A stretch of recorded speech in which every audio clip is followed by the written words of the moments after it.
Si l'aventure du cycle prend ses sources sur le continent à l'aube du XVIIIe siècle, c'est Rowley Turner qui, à son retour de Paris en 1869, ramène dans ses bagages la première bicyclette surnommée Bone Shaker dans la patrie de Shakespeare. Turner va ainsi donner à son pays l'occasion de se distinguer et de cultiver le talent naturel de ses habitants pour la mécanique.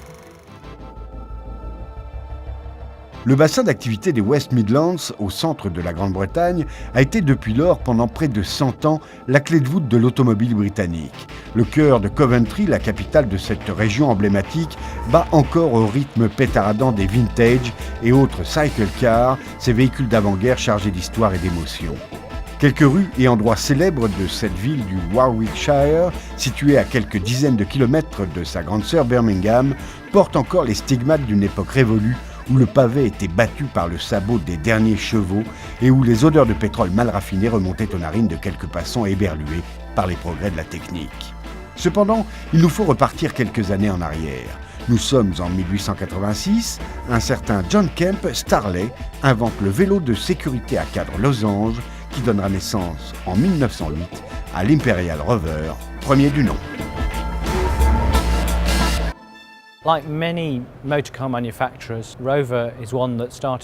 Comme ce fut le cas pour la plupart des constructeurs d'automobiles, Rover a commencé son activité à cette époque par la fabrication de cycles.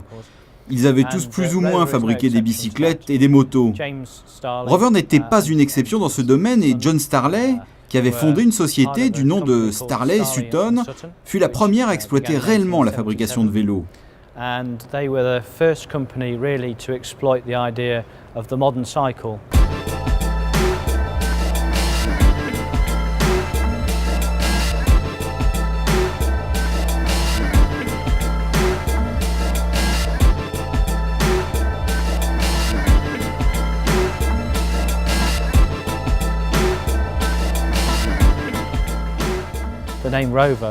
Rover était en fait le nom que l'on avait donné à l'un de ces modèles de vélo et cela a fini par devenir le nom de la marque.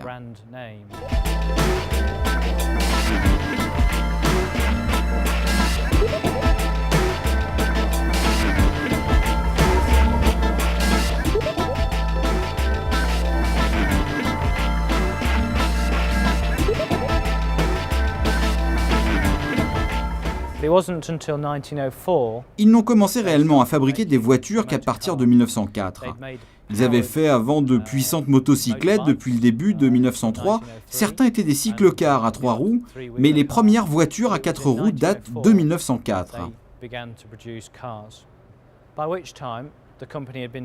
C'est à cette période que la société est devenue la Rover Company, pour des raisons de facilité à retenir ce nom que tout le monde connaissait.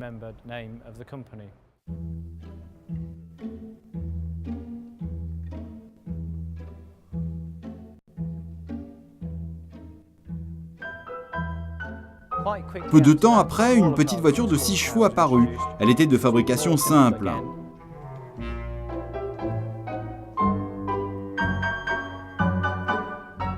Ils ont par la suite monté un moteur de 8 chevaux, mais bien que la voiture n'atteignait pas les 50 km/h, elle effrayait quand même ses nouveaux propriétaires.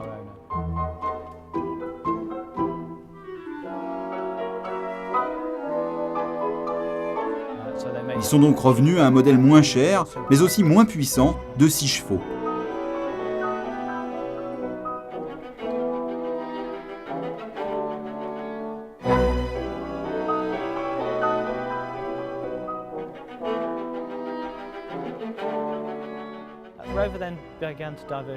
Ensuite, il y eut de nombreux modèles différents. Cela posa d'ailleurs des problèmes, car il y avait trop de différentes possibilités de voitures, de carrosseries. Cela devenait ingérable.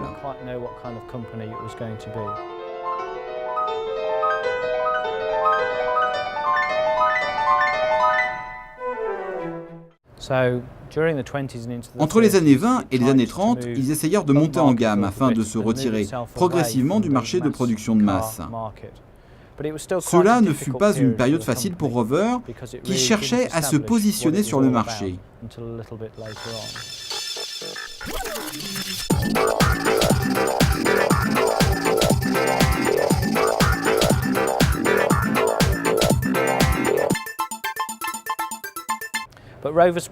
Rover avait une trop grande variété de modèles, et puis il y avait les concurrents Austin, Morris, Hillman. Nous voici dans le bureau d'Herbert Austin. Herbert Austin racheta une ancienne imprimerie en 1905, il emménagea dans ce bureau et y restera tout au long de sa vie. C'était le centre d'usine Austin Motors Company de Longbridge, où l'on produit désormais les automobiles MG et Rover. Austin commença en 1904 en produisant des automobiles à Coventry. Plus tard, il déménagea à Solihull et la production de voitures était également disséminée à Conley et à Longbridge, où se trouve aujourd'hui l'essentiel du groupe Rover. Dans les années 30, les frères Wilkes prirent le contrôle de la compagnie. Ils avaient une idée très claire et précise de ce qu'ils voulaient faire de Rover.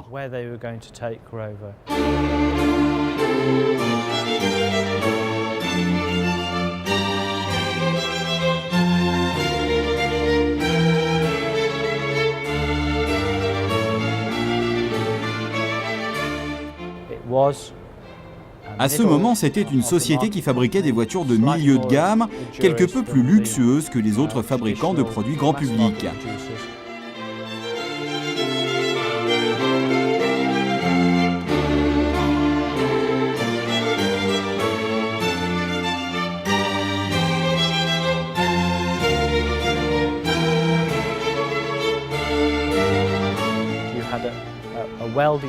C'était des voitures plutôt bien dessinées, bien pensées, qui étaient assez performantes, mais d'abord faites pour la route.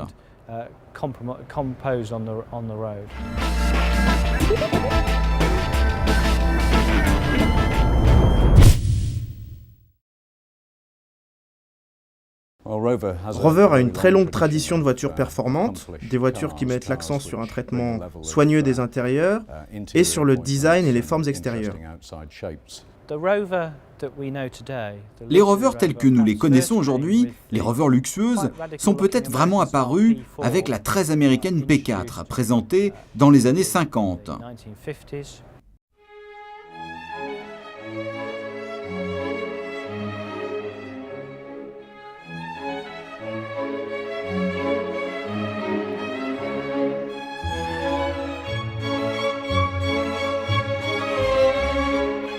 La P3 d'avant-guerre était un modèle classique mais vieillissant et Maurice Wilkes, alors ingénieur et responsable de Rover, savait qu'il devait sortir une nouvelle voiture. Il s'inspira fortement des dessins de Raymond Loewy, un designer d'avant-garde très en vogue à l'époque aux États-Unis, notamment avec Studebaker. Le dessin de la P4, la nouvelle venue, bien que très original, fut décrié et boudé à ses débuts par une clientèle plutôt traditionnelle.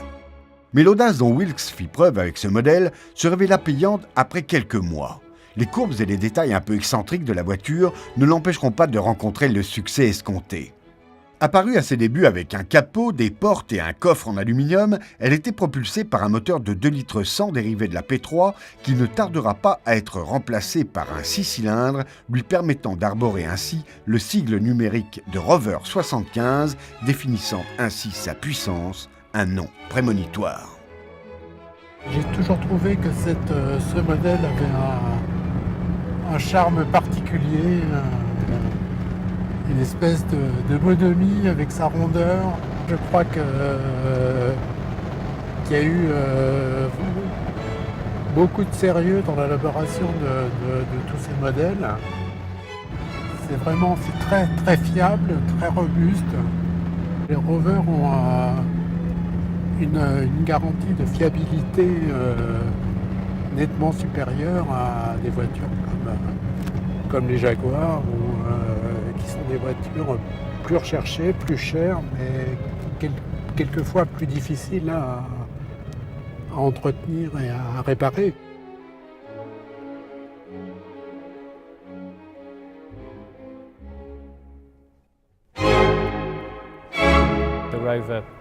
La Rover P5 était plus grande, plus luxueuse, mais toujours propulsée par un moteur 6 cylindres, du moins au début, qui était un peu limité en performance. Elle était cependant très souple à conduire, elle fut souvent comparée en cela aux limousines Bentley.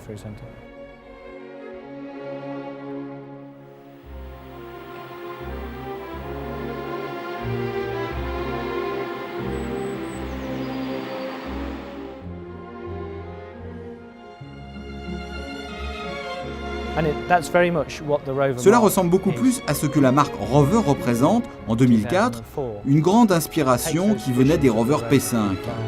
L'élégance des intérieurs somptueux, le fameux esprit Rover. Si la P4 se devait d'innover au sortir de la guerre et d'une époque finalement révolue, la P5 va installer Rover dans une image de luxe et de tradition. Jaguar présentait à l'époque sa grosse Mark 7, quelque peu excessive et surtout très ostentatoire. Lorsque la P5 fut dévoilée, elle avait un avantage sur le félin de Coventry, c'était son cachet. Un peu en avance sur son temps, elle ne dérogeait toutefois pas à la sacro-sainte tradition anglaise. Apparue avec un moteur 6 cylindres de 3 litres en 1958, cette berline fut déclinée jusqu'en 1973 en de nombreuses versions, dont ce coupé qui conservait le même empattement, mais dont le pavillon était rabaissé de 6 cm. Elle adopta un moteur V8 aluminium d'origine Buick en 1967, qui lui donnait un supplément de puissance nécessaire. Son confort et sa tenue de route vont faire de ce vaisseau britannique une voiture très prisée des administrations londoniennes et des notables de la capitale.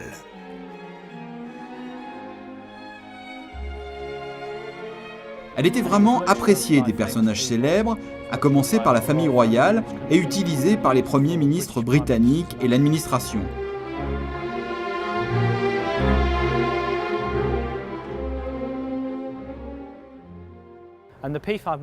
Et le modèle P5 dura jusque dans les années 70.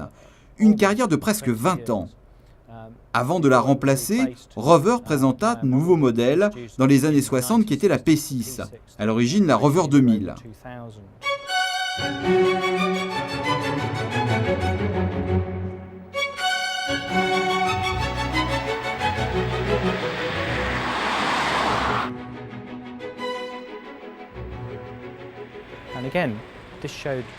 Une fois encore, Rover démontra son attachement aux berlines rapides.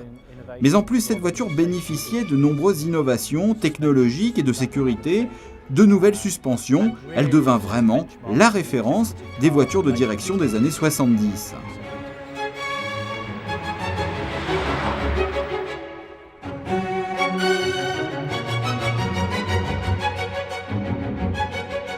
À la naissance de la Rover 2000 P6 en 1963, les nombreuses réactions de l'époque vont de la consternation à l'étonnement en passant par la stupéfaction. Consternation chez les concurrents de Rover qui sont frappés de voir cette voiture si avant-gardiste par sa ligne presque étrange.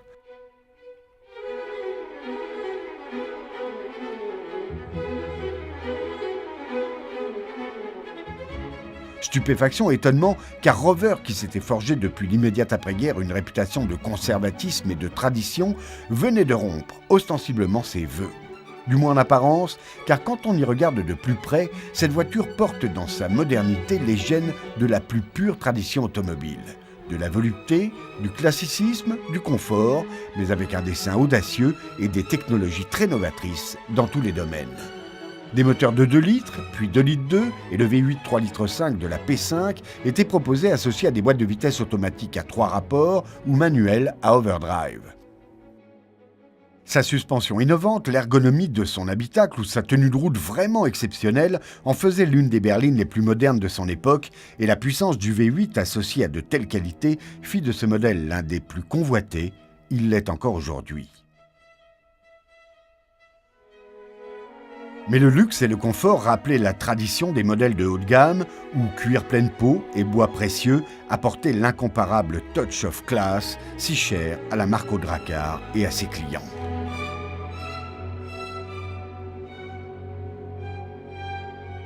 Juste après la guerre, Rover fut la première compagnie à produire des moteurs à turbine à gaz. Ils essayèrent de mettre en œuvre cette technologie pendant les 20 années suivantes.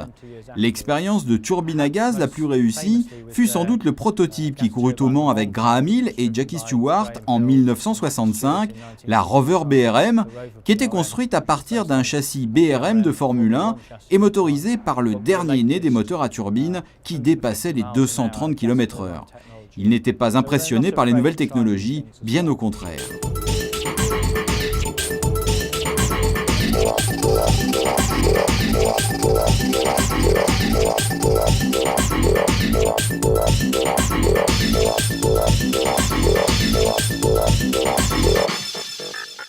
Il y a bien sûr des défis à relever pour un constructeur indépendant parmi tous ces grands groupes anglais.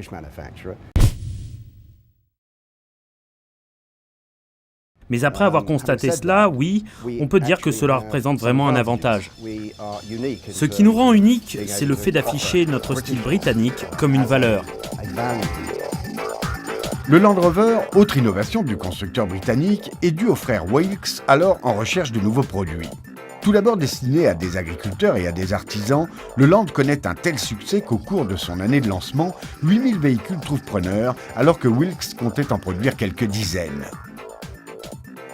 Le nombre insensé de versions de cet engin à tout faire ne se compte plus. Transformé tour à tour en auto-chenille, en motopompe, en citerne, en engin d'entretien des chemins de fer monté avec des grues, des treuils en tout genre, il trouvera son usage partout. Il va être adopté par les armées de nombreux pays, les pompiers, les médecins, les voyageurs, participer à toutes les campagnes, se retrouver dans toutes les situations, même les plus insolites. Des bords du lac Victoria au fin fond de la vallée du Rif, le Land va se tailler une solide réputation de baroudeur au long cours. Il est synonyme de fiabilité et de robustesse. Il ne laisse jamais son propriétaire en plan. On peut toujours le réparer, parfois avec un bout de ficelle ou même un vieux clou. Il repart toujours. Il ne s'arrête jamais. Ces différentes motorisations s'adapteront tout au long de son histoire au pays qu'il traversera, des premiers 4 cylindres jusqu'au V8 3,5 litres, en passant par différentes versions diesel. Tout le monde en trouve pour son compte. Ces capacités extraordinaires de franchissement en font encore aujourd'hui un must chez les adeptes du tout-terrain radical et son descendant, le Range Rover, qui apparaît en 1970, relèvera les mêmes défis.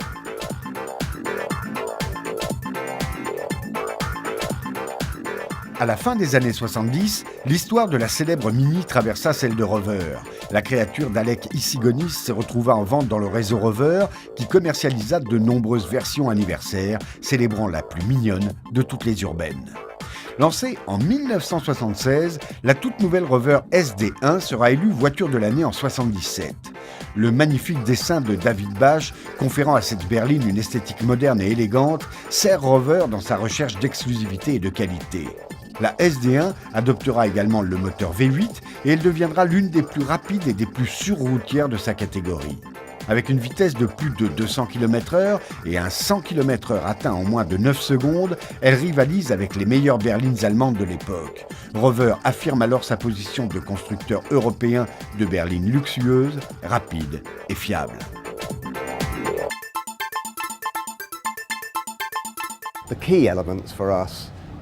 L'essentiel pour nous, c'est le confort, l'élégance, le style et l'innovation.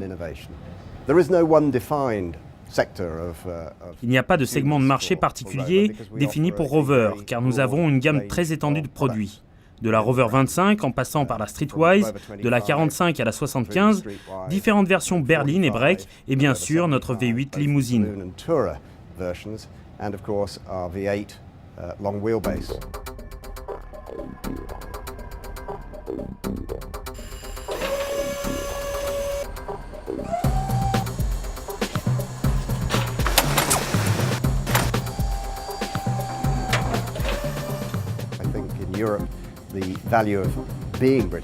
Aujourd'hui en Europe, la notion d'automobile britannique est principalement amenée par le design, et cela nous paraît important de préserver cette culture du style anglais.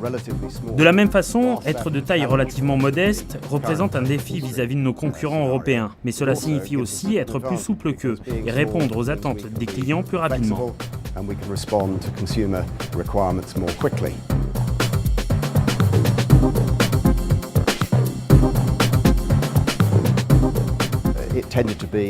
Les Rover ont été par le passé des voitures plus destinées aux hommes, en particulier en tant que véhicules de fonction. Aujourd'hui, nous avons une clientèle homogène des deux sexes et surtout une clientèle plus jeune.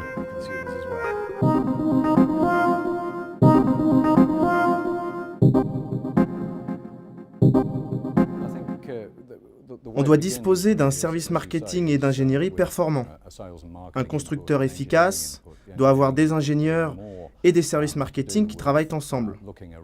Le rôle des ingénieurs est de s'intéresser aux différents progrès, à ce qui se fait ailleurs, puis d'en extraire ce qui deviendra la voiture des 4 ou 5 prochaines années. Le marketing, lui, doit analyser où nous vendons nos voitures, à qui nous les vendons, et cela dans le monde entier. Ensuite, nous confrontons les points de vue et nous en tirons les conclusions.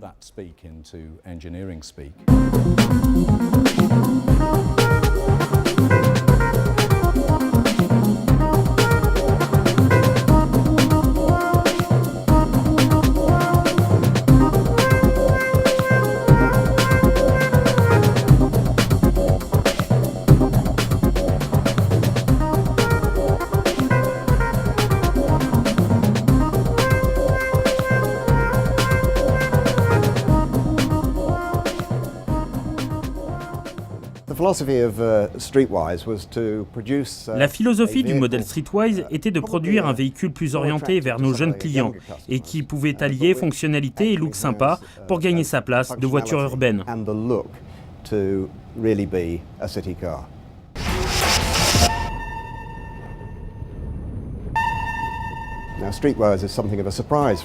La Streetwise est un peu une surprise de la part de Rover, pour beaucoup de gens, mais c'est juste une démonstration de notre volonté de nous tourner vers de nouvelles opportunités, de nouveaux horizons. Pour notre image de marque, Streetwise est le plus brillant exemple de cette recherche d'innovation, et une chose qu'il faut souligner, c'est que cela ouvre une nouvelle voie en termes de lignes et de marché.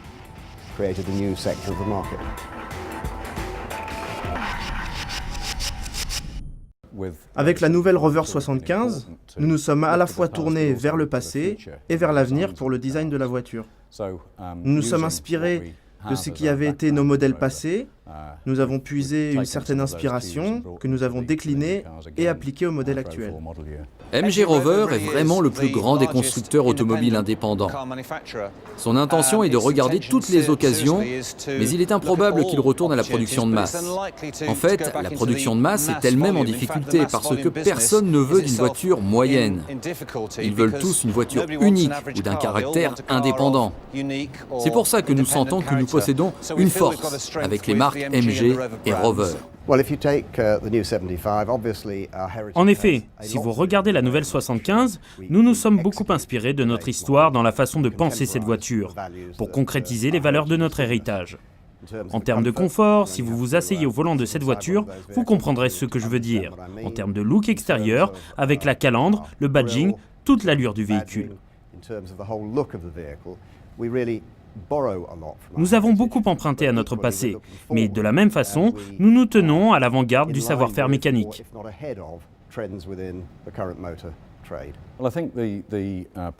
Le design de la voiture s'inspire du passé des modèles Rover, mais l'intérieur aussi a été traité avec des matériaux traditionnels comme le cuir ou le bois, qui lui confèrent un look très british. Cependant que le style de ces matières est traité de manière actuelle dans cette nouvelle version. Nous avons des V8 depuis 1967, je crois, avec la P5B, et le style de cette voiture représentait à l'époque un changement. Aujourd'hui, nous essayons de vraiment poursuivre cette tradition avec la nouvelle Rover 75 V8, qui est également la prolongation des modèles P6B et SD1. Les gros V8 dans les berlines sportives font certainement partie de notre patrimoine. Is certainly part of our heritage. It is quite difficult always, I think, to capture all that past in a new car. C'est très difficile de conserver cette culture de la tradition dans une nouvelle voiture. Tant que les valeurs essentielles de luxe et de confort sont respectées et que certains détails graphiques dans les instruments ou les commandes sont là pour rappeler cette tradition, alors je crois qu'il est possible de maintenir cet esprit et de satisfaire les clients qui y sont attachés. Those values up to date and certainly satisfy the people who have been traditional Rover buyers. Après plus d'un siècle de construction automobile, Rover s'est affirmé comme un fabricant de voitures fiables et confortables. Il a su exprimer une vraie tradition de qualité conjuguée à une certaine idée du luxe à l'anglaise, subtil mélange de cuir pleine fleurs et de bois précieux. Après quelques années difficiles, Rover, devenu l'un des rares constructeurs indépendants de ce début du troisième millénaire, profite aujourd'hui de son statut d'entreprise à taille humaine et d'une liberté certaine pour conquérir de nouvelles parts de marché. Si Rover commence à s'attacher une clientèle de plus en plus exigeante, habituée à une rigueur germanique rassurante, la marque Audracar doit également faire valoir ses mérites auprès d'un public plus jeune et plus critique. Le design, toujours très élégant et raffiné des voitures de Longbridge, saura sans nul doute convaincre demain les futurs propriétaires de Rover qui restent plus que jamais fidèles à sa légende de luxe, d'exclusivité et de performance.